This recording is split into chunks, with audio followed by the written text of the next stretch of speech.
నమస్కారం వార్తలకు స్వాగతం. ముందుగా ముఖ్యాంశాలు. RS Praveen Kumar press meet, CM Revanth రెడ్డిపై fire.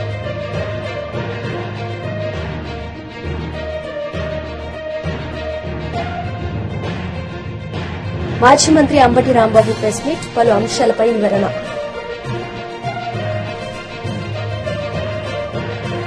TRS leader RS Praveen Kumar media సమావేశం నిర్వహించారు. ఈ సందర్భంగా పలు అంశాలపై ఆయన మాట్లాడారు. ఆయన అనుమానం ఉంటేనే కదా పోయినప్పుడు ఆయనప్పుడు మరి ఆయనకు ఒక నోటీస్ ఇవ్వాలిగా. మీరు నోటీస్ ఇచ్చి ఏంది సార్ మరి ఈ విధంగా వస్తున్నాయి, మీరు ఏంది సంగతి అని చెప్పండి కదా, అడగండి కదా. ఆయన ఏం చెప్పాడో వినండి. అవసరం అనుకుంటే ఆయన మీద లైట్ డిటెక్టర్ కేసు ప్రక్రియ మొదలుపెట్టండి. అదేవిధంగా ముందు సరే బండి సంజయ్ దగ్గర మీరు పోలేకపోతున్నారు, సంగప్పని అడగండి కదా. సంగప్పను డైరెక్ట్ పిలిపించి, సంగప్ప ఏంది నువ్వు బండి సంజయ్ ఇంటికి బాధితురాలని, వాళ్ళ అమ్మను వాళ్ళ నాయనను వీళ్ళ ముగ్గురిని తీసుకొని పోయినావు అని అడగాలిగా. అది కూడా అడగలేదు. సో మా ఆయన ఓపెన్గా బాధ్యత తిరుగుతూనే ఉన్నాడు. సిరిసిల్ల పోయి ఏంది మీ ఎస్పీ ఏమనుకుంటున్నాడు, ఏం నిలుగుతున్నాడు, మా మీటింగ్లో కూడా వస్తలేడని డైరెక్ట్ ఆయన పంచులు ఇచ్చుకుంటూ పోతూనే ఉన్నాడు. మన సంగప్ప అయితే వచ్చి డైరెక్ట్ కేకే కట్ చేసిండు బీజేపీ ఆఫీస్లో. అంటే నేను వాళ్ళు ఏదో జైలుకు పోవాలంటలేను, వాళ్ళు జైలుకు పోవాలన్నా లేదనేది చట్టం నిర్ణయిస్తుంది. కానీ కనీసం ఒక కేంద్ర హోంశాఖ సహాయ మంత్రి కొడుకు నిందితుడైనప్పుడు, బాధితురాలు ఈయన పేరు బాజాప్తా చెప్తున్నప్పుడు అడగాల్సిన కనీస ధర్మాన్ని కూడా మీరు పాటించడం లేదు. సో ఇదంతా తెలుసుకొని నేను 19వ తారీఖు నాడు, ఈ జూన్ 19వ తారీఖు నాడు ఒక ట్వీట్ చేసిన. బాధితురాలు ఈ విధంగా బాధపడుతున్నది, వాళ్ళమ్మ ఈ విధంగా బాధపడుతున్నది, ఆయన 3 సార్లు బెయిల్ పిటిషన్ వేసుకున్నారు, కానీ ఆ విషయం కూడా కనీసం బాధితురాలకి చెప్పలేదు అని నేను ట్వీట్ చేసిన వెంటనే నాకు తెలిసిన ఒక పెద్ద మనిషి, ఆయన పేరు చెప్పాల్సిన అవసరం లేదు, ఆయన ఆ రోజు మరి మీరు అమాయకంగా ఉన్నారేంటి సార్, ఈరోజు 20 శనివారం, ఈరోజు ఉదయం 11 గంటలకు బండి భగీరథ్ జైలు నుంచి విడుదలయ్యాడని చెప్పారు. చూడండి, ఇంత సంచలనం సృష్టించిన కేసు, ఒక మైనర్ బాలిక మీద అత్యంత పవర్ఫుల్ ఉండే ఒక మినిస్టర్ యొక్క కొడుకు చేసిన అత్యాచారం, అందులో నిందితుడిని ఉదయం 11 గంటలకు తెల్ల ఫార్చునర్ కారులో ఆల్రెడీ బాజాప్తా మంచి రాజులాగా చెర్లపల్లి జైలు నుంచి వెళ్ళిపోయింది సార్ అని చెప్పారు. సో మేము చెప్పేదాకా కూడా ఈ బయటి ప్రపంచానికి ఇతను బెయిల్ మీద పోయిందనే విషయం ఎవరికి తెలియదు. అత్యంత రహస్యంగా ఈ బెయిల్ వాదనలు జరిగినాయి. ఇలా మేము అడిగేది ఏంటంటే, ఇంత సంచలనం సృష్టించిన కేసులో బాధితురాలు పేరు చెప్పమని ఎవరు అడిగారు, చెప్పకూడదు, అది రూలు. బాధితురాలి తల్లి పేరు చెప్పమని అడిగారు, రూలు. మీ ఇన్వెస్టిగేషన్ డీటెయిల్స్ బాధితురాలికే చెప్పండి అంటున్నాం, మాకందరికి చెప్పాల్సిన అవసరం లేదు. కానీ నిందితుడికి ఇంటరిం బెయిల్ వచ్చింది ఆర్ బెయిల్ వచ్చింది అన్న విషయం బయటి ప్రపంచానికి తెలియకుండా ఎందుకు దాచిపెడుతున్నారు?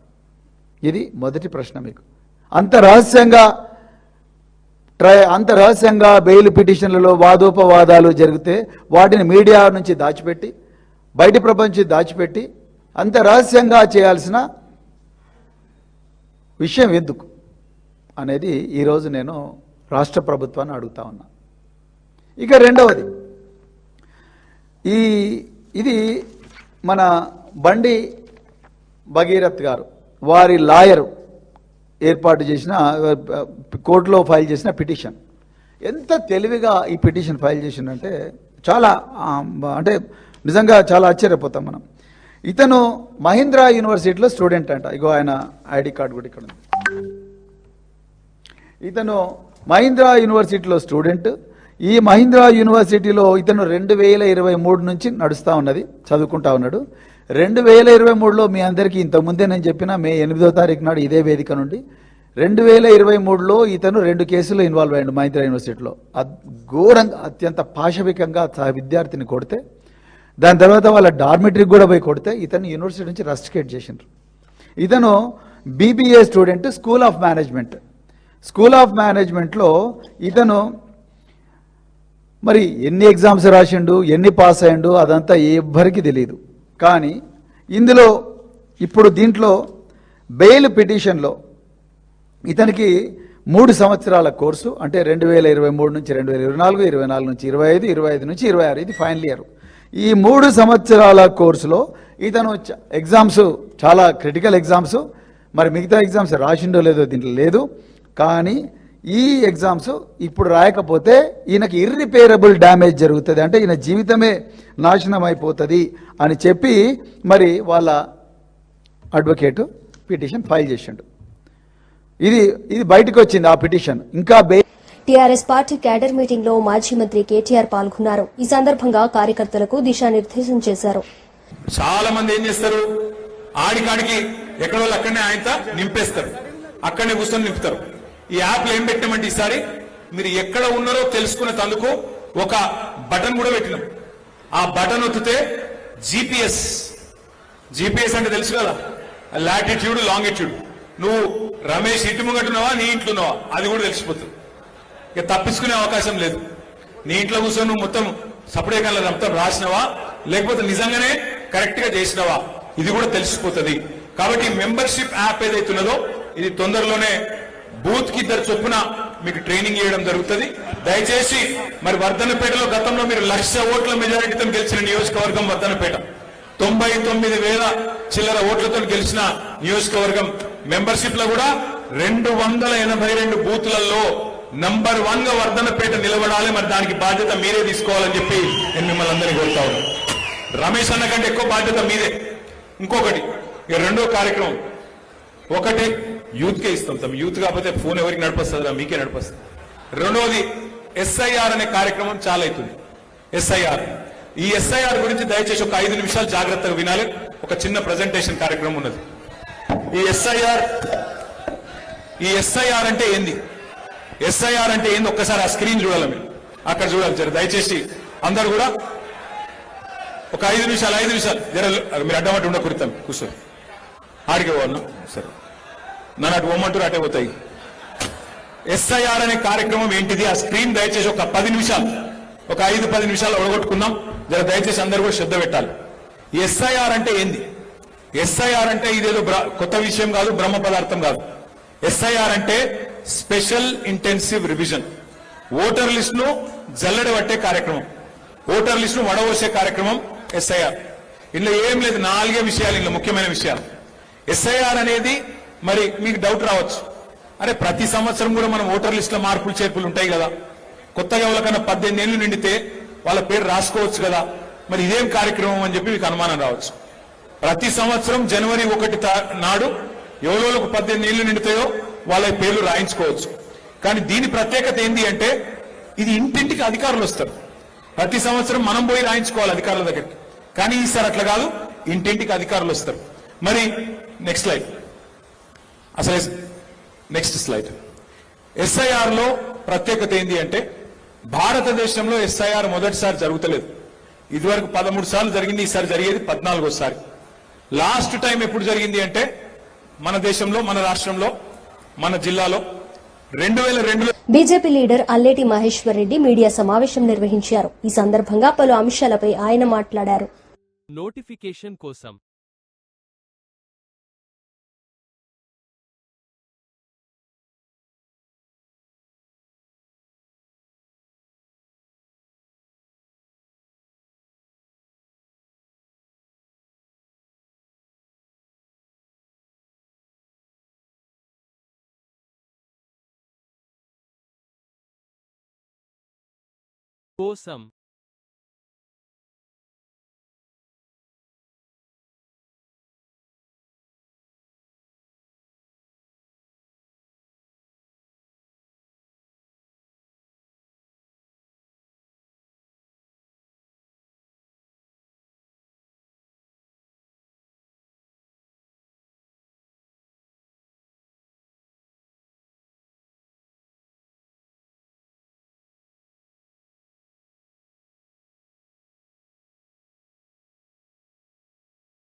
రైజింగ్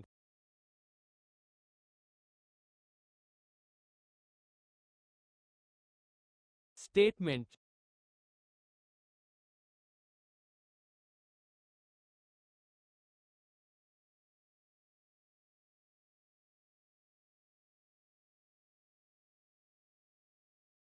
కోసం,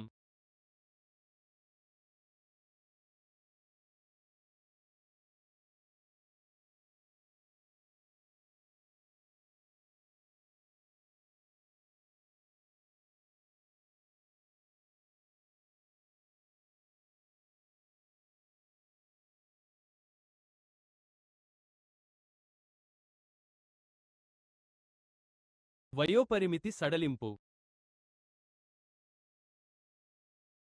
సడలింపు,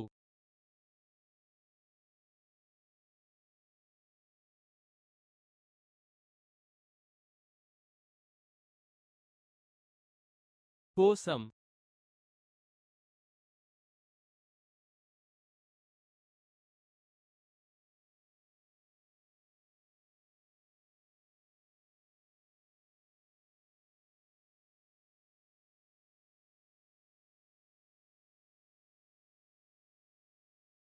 అర్హత ప్రమాణాలు,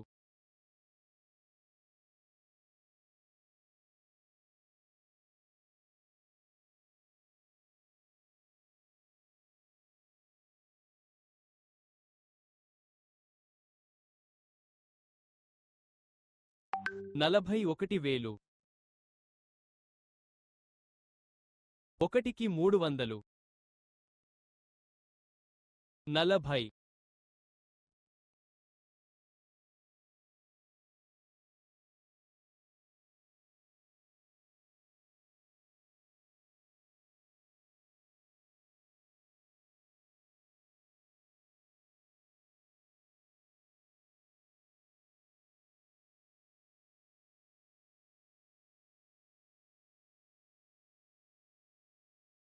నోటిఫికేషన్,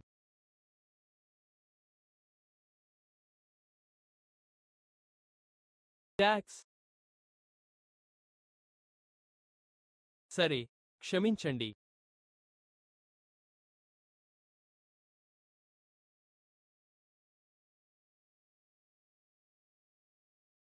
మర్చిపోయాను.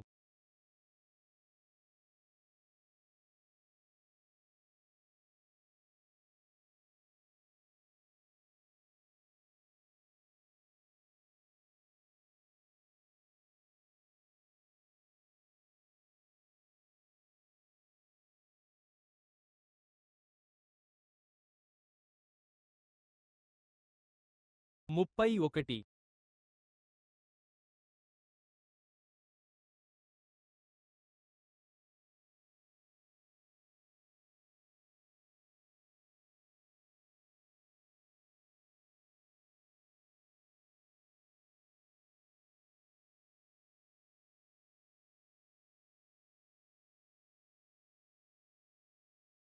టీడీపీ రాష్ట్ర అధికార ప్రతినిధి అప్పసాని రాజేష్ మీడియా సమావేశం నిర్వహించారు.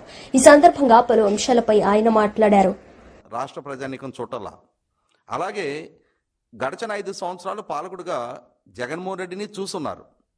5 సంవత్సరాల పాలకుడుగా చంద్రబాబు నాయుడు గారు 2014-19 మధ్యకాలంలో, అలాగే 4వ విడత ముఖ్యమంత్రిగా ఇవాళ 2024 నుంచి రీసెంట్గా 2 సంవత్సరాలు పూర్తి చేసుకున్న ఆయన పాలనా హయాంలో వ్యవసాయ రంగానికి ఆయన ద్వారా జరిగిన ప్రయోజనాలు, రైతుల ఆత్మగౌరవాన్ని, అలాగే వారి ఆత్మవిశ్వాసాన్ని, వారి ఆదాయ వనరుల్ని కాపాడే దిశగా చంద్రబాబు నాయుడు గారు తీసుకుంటున్న చర్యలు రాష్ట్ర రైతాంగానికి ప్రత్యక్ష సాక్షులుగా కళ్ళ ముందు కనిపిస్తూ ఉన్నాయి.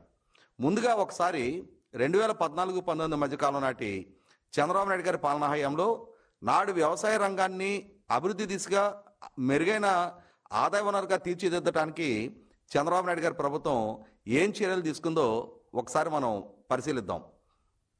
2014-19 మధ్యకాలంలో చంద్రబాబు నాయుడు గారి ప్రభుత్వం సుమారుగా 46 లక్షల మందికి పైగా 50,000 లోపు రుణాలున్న రైతాంగానికి ఒకే దఫా వ్యవసాయ రుణాలని రద్దు చేసిన నేపథ్యం మనం ఒకసారి గుర్తు చేసుకుందాం. అలాగే 1,50,000 వరకు రైతు రుణ విమోచన చేస్తాను అని చెప్పని చేసిన వాగ్దానాన్ని నిలుపుకుంటూ 2019 ఎన్నికలకు ముందు 3 విడతలు రుణమాఫీ జమ చేసిన తీరు, అలాగే 4-5 విడతల రుణమాఫీకి సంబంధించి కూడా ప్రభుత్వ పరంగా జీవో విడుదల చేసిన నాడు ప్రతిపక్షంలో ఉన్న జగన్మోహన్ రెడ్డి ఎన్నికల సంఘానికి ఫిర్యాదు చేసి అలాగే 2019లో తన అధికార బాధ్యతలు చేపట్టిన తర్వాత ఆ జీవోని అమలు చేయని తీరు కూడా ఒకసారి గుర్తు చేసుకోవాలి. ఇదే సందర్భంలో అగ్రికల్చర్ మెకనైజేషన్కి ప్రాధాన్యత ఇస్తూ 2014-19 మధ్యకాలంలో చంద్రబాబు నాయుడు గారి ప్రభుత్వం సుమారుగా 26,000 ట్రాక్టర్లని రైతు రథం పేరిట రాష్ట్ర వ్యాప్తంగా ఉన్న రైతాంగానికి సబ్సిడీ ద్వారా అందించడం జరిగింది. ఇదే క్రమంలో ఆ రోజున అగ్రికల్చర్ మెకనైజేషన్కి అత్యంత ప్రాధాన్యత ఇస్తూ సబ్సిడీ ద్వారా హార్వెస్టర్లు, రోటవేటర్లు, బేలర్లు, తైవాన్ స్ప్రేయర్లు, మల్చింగ్ షీట్లు లాంటి అగ్రికల్చర్ యాంత్రీకరణకి ఉపయోగపడే ప్రతి పరికరాన్ని లక్షలాది మంది రైతులకి సబ్సిడీ ద్వారా అందించింది చంద్రబాబు నాయుడు గారి ప్రభుత్వం. అదే సందర్భంలో రైతులకి టార్పాలిన్లు, సిల్ఫాలిన్ లాంటి అంటే పంటలు ఆరబెట్టుకోవడానికి, అలాగే వర్షాల లాంటి వాటి నుంచి పంటలను కాపాడుకోవడానికి ఉపయోగపడే పట్టాలను కూడా సబ్సిడీ ద్వారా అందించిన నేపథ్యం చంద్రబాబు నాయుడు గారిది. అటువంటి చంద్రబాబు నాయుడు గారి ప్రభుత్వం ఇరిగేషన్ రంగానికి కూడా, ఎందుకంటే ఇవాళ వ్యవసాయం సక్రమంగా కొనసాగాలి అని అంటే రైతుకు సాగునీరు అవసరం. ఆ సాగునీరు అవసరాన్ని దృష్టిలో పెట్టుకున్న చంద్రబాబు నాయుడు గారి ప్రభుత్వం నీరు చెట్టుతో కలిపి 2014-19 మధ్యకాలంలో 5 సంవత్సరాల టెన్యూర్లో 68,000 కోట్ల రూపాయలు ఇరిగేషన్ రంగం మీద ఖర్చు పెట్టడం జరిగింది. ముఖ్యంగా రాయలసీమ అక్కడున్న దుర్భిక్ష పరిస్థితుల్ని, అక్కడున్న కొద్దిపాటి నీటి వనరుల్ని దృష్టిలో ఉంచుకొని ఆ ప్రాంతానికే డెడికేటెడ్గా ఆ ప్రాంత ప్రాజెక్టులను పూర్తి చేయడం కోసం 12,500 కోట్ల రూపాయలు ఖర్చు పెట్టిన పాలన చంద్రబాబు నాయుడు గారిది. అదే సందర్భంలో అక్కడున్న కొద్దిపాటి నీటి వనరులను సద్వినియోగపరచుకోవడం ద్వారా మెరుగైన ఆదాయ వనరులు దక్కించుకోవాలి, అక్కడున్న రైతాంగానికి హార్టికల్చర్ని ప్రమోట్ చేయడం కోసం చంద్రబాబు నాయుడు గారి ప్రభుత్వం 90% సబ్సిడీతో రాయలసీమ రైతాంగానికి 17 లక్షల ఎకరాలకి 2014-19 మధ్యకాలంలో డ్రిప్ పరికరాలు ఇచ్చింది కూడా రాయలసీమ రైతాంగానికి తెలుసు, రాష్ట్ర రైతాంగానికి తెలుసు. కానీ జగన్మోహన్ రెడ్డి ప్రచార ప్రభావంతో అతను మరింత మెరుగైన అభివృద్ధి చేస్తాడనే ఒక నమ్మకంతో 2019లో అతని వ్యూహకర్తలు, అతని సోషల్ మీడియా, అతని సొంత మీడియా, అతని తరపున పనిచేసిన కొందరు న్యూట్రల్ ముసుగులో పనిచేసిన వ్యక్తుల ప్రచార ప్రభావంతో ప్రభావితులైన ప్రజలు 2019లో జగన్మోహన్ రెడ్డికి అధికారం కట్టబెట్టారు. కానీ ఒక్కసారి ముఖ్యమంత్రిగా పదవి బాధ్యతలు చేపట్టిన తర్వాత 5 సంవత్సరాల జగన్మోహన్ రెడ్డి పరిపాలనా హయాంలో 2014 మాజీ మంత్రి అంబటి రాంబాబు మీడియా సమావేశం నిర్వహించారు. ఈ సందర్భంగా ఆయన మాట్లాడారు. మీరు కూడా బాబాయ్ కొడుకు మీరు కూడా 2 కోట్లు సహాయం చేయాలన్నా అంటే వైట్ మనీ ఇదంతా వాళ్ళకి నలుగురికి 450,000 ఆయన తరపున ఈయన ఇచ్చాడు. ఇది ఈయన చేసిన తప్పు. ఆయనకు అప్పు ఇచ్చాడు బంధువు కాబట్టి, ఈయన దగ్గర డబ్బులు ఉన్నాయి కాబట్టి, సమయానికి లేవు కాబట్టి ఆయనకి ఇచ్చాడు. అంతేకాదు ఇంకో పెద్ద కేసు ఏంటంటే ఆ ప్లేటర్ గారి పేరు ఏంటి, రాధాకృష్ణ అనే ఆయన ఒక ఆయన మధ్యవర్తి, ఆయన అడ్వకేట్. ఆయన ఏం చేశాడు, భూభారతి ప్రాజెక్ట్ ఇది గవర్నమెంట్ది, మీరు 2 లక్షల దావని వేయండి, ఇది రెగ్యులర్ అయితే అని చెప్పారు. అది గవర్నమెంట్ది కాదంట. ఆయనే ఒక అకౌంట్ క్రియేట్ చేస్తున్నాడు బ్యాంకులో, దాని మీద డబ్బులు వేస్తే ఆయన డ్రా చేసుకున్నాడు. ఇది మోసం. ఈ మోసం అని ఎప్పుడు తెలిసింది, ఆయన కూడా ఒప్పుకున్నాడు. ఆయన కూడా ఇన్వెస్టిగేషన్లో కన్ఫెషన్లో నేనే మోసం చేసి వాళ్ళ దగ్గర డబ్బులు తీసుకున్నానని చెప్పాడు. మోసపోయిన వాళ్ళు ఇవాళ జైల్లో ఉండాల్సిన పరిస్థితి. అదే చంద్రబాబు నాయుడు గారి రెడ్ బుక్ యొక్క సారాంశం. ఎవరైతే మోసపోతారో, ఎవరైతే బాధితులు అవుతారో ఆ బాధితులు లోపల ఉంటారు, దాడులు చేసిన వాళ్ళు బయట ఉంటారు. చూశారుగా, మా ఇంటి మీద దాడి చేస్తే నన్ను లోపలేశారు. అక్కడెక్కడో జంద్రూరులో చింతమనేని ప్రభాకర్ దాడి చేస్తే ఆ శ్రీనివాస్ అనేవాళ్ళు లోపలేశారు. ఇక్కడ మోసపోతే వీళ్ళు లోపలేశారు. ఈ రెడ్ బుక్ అనేది ఎక్కడి దాకా వెళ్ళిందంటే తెలంగాణలో కూడా పెట్టారు రెడ్ బుక్. ఇన్ఫ్లుయెన్స్ చేసి అక్కడ ఉన్నటువంటి అధికారుల మీద ఇన్ఫ్లుయెన్స్ చేశారు. లోకేష్ డైరెక్ట్గా సీఎం ఆఫీస్తో మాట్లాడాడు. ఏంది కర్మ, నాకు అర్థం కాలేదు. ఇంత ఘోరమా? ఇంత ఘోరంగా ఒక మాజీ శాసనసభ్యుడిని, ఒక వ్యాపారస్తుడిని మీరు ఇబ్బంది పెట్టే కార్యక్రమం, ఇది ధర్మమేనా అని అడుగుతా ఉన్నా. ఇవాళ కాబట్టి రేపైనా వాస్తవాలు తెలుస్తాయి కదా, తెలియవా వాస్తవాలు? ఆగిపోతాయా? అన్యాయంగా అక్రమంగా అసలు పొలాలు కొనుక్కుంటే ఏమి లాభం? ఈ రమేష్ కానీ ఇంకోళ్ళు కానీ రెగ్యులరైజ్ కానిటువంటి బొనాలకి డబ్బులు ఇచ్చి ఏం చేసుకోవాలి? వీళ్ళు నాకు అర్థం కాలేదు. తెలంగాణలో ఆ మాత్రం కామన్ సెన్స్ లేదా లోకేష్కి కానీ ఇక్కడ ఉన్నటువంటి నాయకులకు కానీ? ఇది అయిపోయింది. బెయిల్ వచ్చింది. బెయిల్ వచ్చిన తర్వాత అయ్యో మా బ్రహ్మనాయుడు గారిని లోపల పెట్టారే అన్యాయంగా అక్రమంగాని, ఆయన వచ్చినప్పుడు ఇంటికి 10 మంది వస్తారు. లేదు ఆయన గుడికి వెళ్ళాడు, గుడి దగ్గర 10 మంది వస్తారు. మాజీ శాస్త్రజ్ఞుడు ఆయన వీరోచితంగా బయటకు వచ్చాడు, బ్రహ్మాండంగా బయటకు వచ్చాడు అనే ఉద్దేశంతో, తప్పు చేయకోకుండా 14 రోజుల పాటు జైల్లో ఉండాలనే ఉద్దేశంతో ఓ పెద్ద దండ చేశారంట. ఆ దండం లాక్కుపోయారంటండి. విన్నారా? ఎవరు లాక్కుపోయింది? పోలీసులు. దండం లాక్కుపోయారంట. మీ దుంప దగ్గర లా అండ్ ఆర్డర్ కాపాడాలయ్యా, లేదా అరెస్ట్ చేయాలా ఎవరినన్నా? దండం లాక్కుపోయి కట్ చేశారంట. ఏం పోయే కాలం వచ్చింది ఈ పోలీసులు? నేను అడుగుతా ఉన్నా. పోలీసులు తమ నాయకుడికి ఒక అద్భుతమైన దండ తయారు చేసుకుని అభిమానులు వేస్తుంటే దాన్ని లాక్కుపోయి కట్ చేస్తారు. లేదు డిఎస్సి అనే దాన్ని ఒక బొమ్మగా తయారు చేసి దాన్ని దహనం చేస్తుంటే దాన్ని లాక్కుపోయి కట్ చేస్తారు. సరే, చంద్రబాబు నాయుడు బొమ్మను తగలేస్తుంటే దాన్ని కట్ చెప్పాలని సీఎం బొమ్మ అయితే కట్ చేస్తున్నామని రావచ్చు. ఈ దండలు కూడా పెట్టాయా బాబు? నాకు అర్థం కాలే. పోలీసులకి ఏం పోయే కాలం వచ్చింది చెప్తున్నా. అయ్యా, పోలీసులకి అందరికీ మనవి చేస్తున్నా, 2 సంవత్సరాలు అయిపోయింది, ఇంకా 3 సంవత్సరాలే ఉంది. ఎవరిని వదిలిపెట్టం. మీరు ఇవాళ ప్రభుత్వం చేతిలో రౌడీలుగా బిహేవ్ చేస్తున్నారు పోలీస్ యంత్రాంగం. అలాంటి వాళ్ళకే పోస్టింగ్లు ఇస్తున్నారు. అలాంటి వాళ్ళే సిఐలు, అలాంటి వాళ్ళే ఎస్ఐలు, అలాంటి వాళ్ళే డిఎస్పీలు. వినుకొండలో కూడా అంతే. ఇది శాశ్వతం కాదు. ఈ ప్రభుత్వం గుర్తుపెట్టుకోండి. ఇవాళ ఎవరైతే హద్దు మీరి పోలీసు యంత్రాంగంలో పనిచేస్తున్నారో వాళ్ళందరినీ గుర్తుపెట్టుకుంటాం. 3 సంవత్సరాల తర్వాత వైఎస్ జగన్మోహన్ రెడ్డి గారి నాయకత్వంలో ప్రభుత్వం వస్తుంది. ఆ ప్రభుత్వం వచ్చిన తర్వాత మీ అందరికీ చట్ట ప్రకారంగా శిక్షించే కార్యక్రమం చేస్తామని కూడా ఈ సందర్భంగా చెప్పదలుచుకున్నాను. వల్లా బ్రహ్మనాయుడు గారు వ్యాపారాలు చేసి సంపాదించుకున్న మనిషే తప్ప ఎవరి దగ్గర అన్యాయంగా అక్రమంగా కాజేయాలనే మనస్తత్వం లేని వ్యక్తి. పెదకూరుపాడులో నిలబడి ఓడిపోయాడు, వినుకొండ వచ్చాడు, వినుకొండలో గెలిచాడు, మళ్ళా నిలబడ్డాడు, మళ్ళా ఓడిపోయాడు, మళ్ళా నిలబడ్డాడు, మళ్ళా గెలుస్తాడు. రాజకీయాలు వదిలిపెట్టి పారిపోయేటటువంటి పిరికి బంద కాదు. 14 రోజులు కాదు, 14 మాసాలున్నా మీరేమీ చేయలేరని ముఖ్యంగా ఆంధ్రప్రదేశ్లోకి వ్యతిరేకంగా పనిచేసినటువంటి తెలుగుదేశం నాయకులు చెబుతున్నారు. ఆయన పెంచుతున్నారా? మీరు అన్యాయమైన కేసులో పెట్టి పెంచుతున్నారు తప్ప మరొకటి కాదు. ఖచ్చితంగా విచారణలో ఆయనకు న్యాయం జరుగుతుంది. తెలంగాణ పోలీసులు కానీ కోర్టు కానీ విచారిస్తే ధర్మంగా ప్రవర్తిస్తుంది. ఆయన దీనిలో కేవలం మోసపోయినటువంటి బాధితుడు తప్ప ఈయన కానీ ఆ రమేష్ కానీ వీళ్ళు ఎక్కినది కాదనే వాస్తవాన్ని నిదానంగా అయినా తెలుసుకుంటారని నేను భావిస్తున్నాను.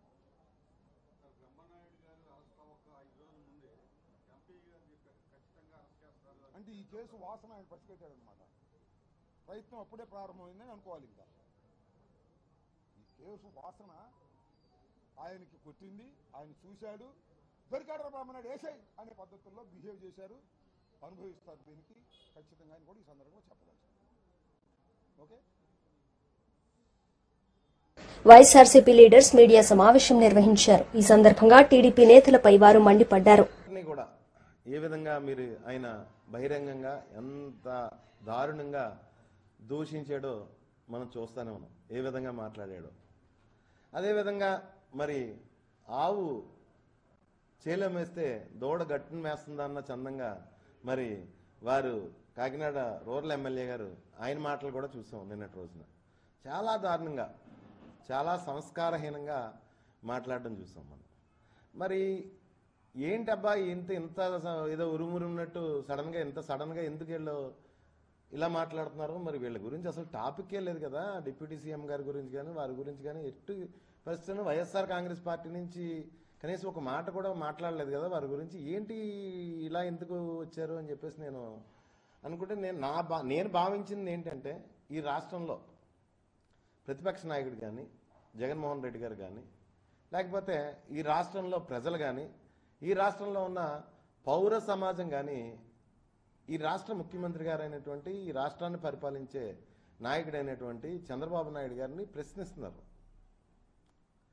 ఈ అక్రమ ఎన్కౌంటర్ల మీద, లేకపోతే రాష్ట్రంలో ఉన్న లా అండ్ ఆర్డర్ మీద, లేకపోతే రాష్ట్రంలో ఉన్న శాంతి భద్రతల మీద, రాష్ట్రంలో ఉన్న సంక్షేమం గురించి కానీ, వారి పరిపాలన గురించి కానీ, రాజ్యాంగబద్ధమైన పరిపాలన నుంచి కానీ ఈ రాష్ట్ర ప్రజలు కానీ, ఈ రాష్ట్రంలో పౌర సమాజం కానీ, ఈ రాష్ట్రంలో ప్రతిపక్ష నాయకులు కానీ ప్రశ్నిస్తున్నారు. ప్రశ్నిస్తుండగానే డైవర్ట్ చేయడం అన్నట్టు మన డిప్యూటీ సీఎం గారు సడన్గా వచ్చి కాకినాడలో ఒక మీటింగ్ పెట్టి నానా దుర్భాషలాడి వెళ్ళారు. కానీ ఈ రాష్ట్ర ముఖ్యమంత్రి మేము ఎక్కడా డైవర్ట్ అవదలుచుకోలేదు సార్. ముఖ్యమంత్రి గారు మేము ఒక్కటే ప్రశ్నిస్తున్నాం, ఈ రాష్ట్రంలో పౌర సమాజం, ఈ రాష్ట్రంలో ప్రజలు, ఈ రాష్ట్రంలో ప్రతిపక్షం కానీ సాయి కృష్ణ, ఆ కాపుల అబ్బాయి సాయి కృష్ణకి ఏమైంది? లేదా దళితుల అబ్బాయి క్రాంతి కుమార్కి ఏమైంది? లేదా గంగమ్మ గుర్తుందా ముఖ్యమంత్రి గారు? ఆవిడ గురించి కూడా చాలా ఇబ్బందులు అవుతున్నాయి. ఈ ప్రభుత్వం సమాధానం చెప్పాల్సిన పని ఉంది. అలాగే తిరుపతమ్మ, అలాగే శ్రీకాకుళం సంబంధించిన కళావతమ్మ, ఈ 5గురు ఏమయ్యారు ఈ రాష్ట్రంలోని? వాటి గురించి మీరు సమాధానం చెప్పాలి ముందు. ఈ రాష్ట్ర ప్రజలకు కానీ వైఎస్ఆర్ కాంగ్రెస్ పార్టీకి కానీ అందరికీ కూడా, ఈ రాష్ట్రంలో ఉన్న అందరికీ కూడా మీరు సమాధానం చెప్పాలి.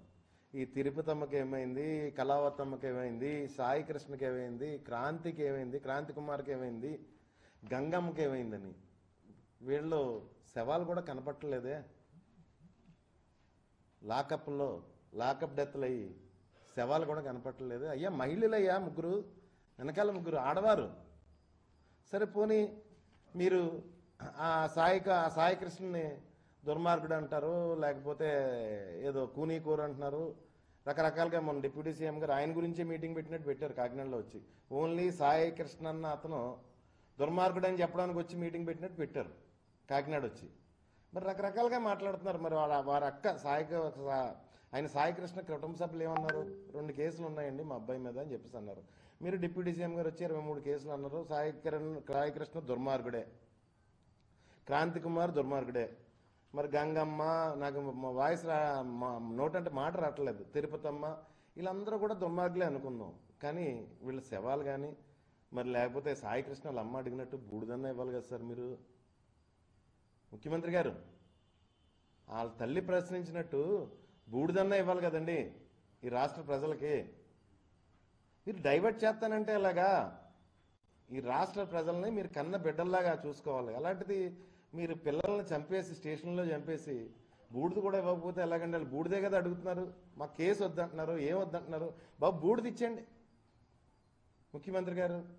దానికోసమని పవన్ కళ్యాణ్ గారు వచ్చి పెద్దలు అందరూ మాజీ మంత్రులు, పెద్దలు బొత్స సత్యనారాయణ గారి గురించి కానీ అయితే, లేకపోతే పద్మనాభం గారి గురించి, నాని గారి గురించి, గీత గారి గురించి, మన కన్నబాబు గారి గురించి, రాంబాబు గారి గురించి, ఎందుకు సార్ ఇవన్నీ? మమ్మల్ని తిట్టుకుంటే తిట్టుకోండి, కానీ ఆవిడ తల్లి అన్నట్టు బూడిదైతే మటుకు ఇవ్వండి సార్. వార్తలు ముగించే ముందు ముఖ్యాంశాలు మరోసారి. RS Praveen Kumar press meet, CM Revanth రెడ్డిపై ఫైర్.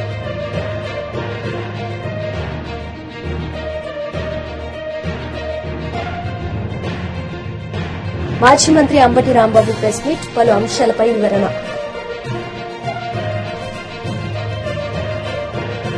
ఈ వార్తలు ఇంతటితో సమాప్తం. తిరిగి ప్రసారమయ్యే వార్తల్లో మళ్లీ కలుద్దాం. అంతవరకు సెలవు, నమస్తే.